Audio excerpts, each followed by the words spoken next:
तक इजरायल की यात्रा पर रहेंगे। ये किसी भारतीय प्रधानमंत्री की पहली इजरायल की यात्रा होगी। प्रधानमंत्री भारतीय समुदाय के लोगों से भी मिलेंगे। इजरायल के प्रधानमंत्री बेंजामिन नेतन्याहू के आमंत्रण पर प्रधानमंत्री नरेंद्र मोदी 4 से 6 जुलाई तक इजरायल की यात्रा पर होंगे। ये किसी भारतीय प्रधानमंत्री की पहली इजरायल यात्रा होगी।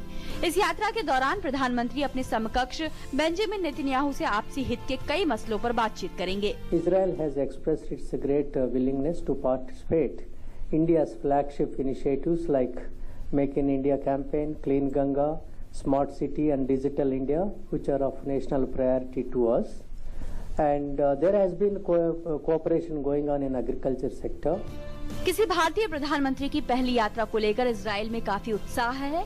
रविवार को इजरायली प्रधानमंत्री बेंजामिन नेतन्याहू ने अपने एक महत्वपूर्ण बयान में कहा कि अगले हफ्ते मेरे दोस्त भारत के प्रधानमंत्री नरेंद्र मोदी आ रहे हैं। ये एक ऐतिहासिक यात्रा होगी। आज तक 70 साल के इतिहास में ये भारतीय प्रधानमंत्री की पहली यात्रा है जो इजरायल के सैन्य, आर्थिक और कूटनीतिक ताकत को दिखाता है। We are taking this agriculture relationship and water relationship, water management, recycling, desalination.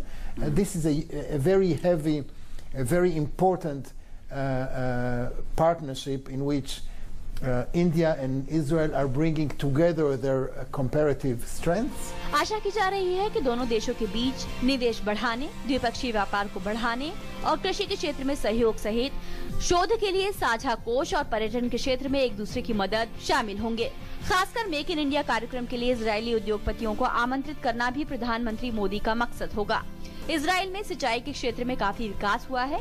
इस तकनीक के आदान प्रदान पर भी प्रधानमंत्री की बातचीत होगी।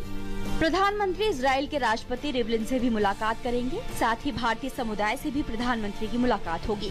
प्रधानमंत्री करीब 40 इजरायली उद्योगपतियों से भी मुलाकात करेंगे और अपनी यात्रा के आखिर में प्रथम विश्व युद्ध में शहीद भारतीय सैनिकों को हैफा शहर में श्रद्धांजलि देंगे। Amritpal Singh, DD news.